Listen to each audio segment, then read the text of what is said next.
You've witnessed it in a family member whose love has turned cold, whose kindness has been replaced with cruelty, whose faith has been drowned by deception. And you wonder, what happened? Why do they act this way? Is it just life? Is it just circumstance? Or is there something deeper at work? The truth is, the enemy does not come with horns and a pitchfork. No, he moves in whispers, in manipulations, in unseen chains that bind the hearts of those around us. He works through deception, through division, through doubt. And if we do not learn to recognize his schemes, we risk being blind to the very forces that seek to destroy us.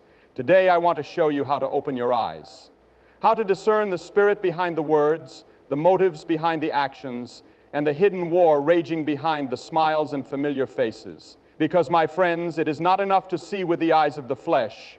We must see with the eyes of the Spirit. Now, let me share with you the signs, the warnings, the undeniable markers of when darkness is at work in those closest to us.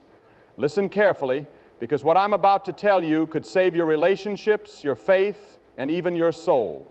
Now, listen closely. Here are the undeniable signs. These are the markers of spiritual deception. I need you to hear this with an open heart. If you've ever felt something wasn't right, pay attention to these. There comes a time when you look at someone you love, a friend, a family member, someone you've walked with for years, and you realize something has changed. The warmth in their eyes has dimmed. Their words, once filled with kindness and truth, now carry a sharpness, a bitterness that wasn't there before. The things they once stood for, morality, honesty, integrity, seem to have faded into something unrecognizable. You wonder, what happened?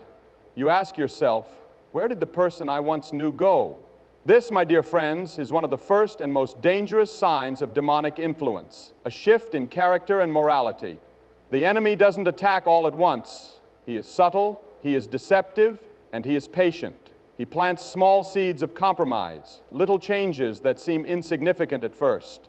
Maybe they start excusing sin, justifying things they once called wrong. Maybe they begin to entertain darkness, dipping their toes into actions or behaviors that they once spoke against.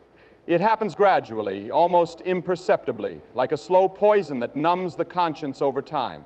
At first, it might seem like they are just changing or going through a phase.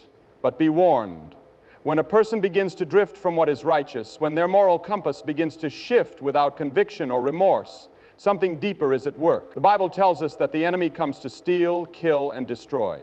And one of the first things he seeks to steal is a person's integrity, their sense of right and wrong. You might notice they no longer feel guilt over things that used to trouble their conscience. Lies come more easily. Deception becomes second nature. The pure cast aside as something outdated or restrictive. They begin to surround themselves with people who feed this change, who feed this change, who encourage the drift into darkness. And before long, the person you once knew, their kindness, their honesty, their love, has been replaced by someone who is barely recognizable. And let me tell you, the most dangerous part of this transformation is that it is often masked as freedom. The enemy whispers that they are finding themselves, that they are breaking free from old limitations, that they are living their truth. But in reality, they are walking into chains, chains that tighten around their soul, making it harder and harder for them to turn back. If you see this happening in someone you love, do not be silent. Do not turn a blind eye and hope they will come back on their own. Pray for them. Speak truth, even if they resist it. Stand firm in love, even when they push you away. He knows that if he can turn brother against brother, sister against sister, friend against friend, then he has already won half the battle. And let me tell you, once division sets in, it invites chaos. You will see people become easily offended, always assuming the worst, unwilling to forgive. They will hold grudges like trophies, unwilling to let go, feeding the bitterness inside them. But those under the influence of this spirit rarely recognize it. They believe they are justified in their anger. They believe they are standing up for truth, for what is right. The enemy blinds them to the fact that their own actions are causing destruction.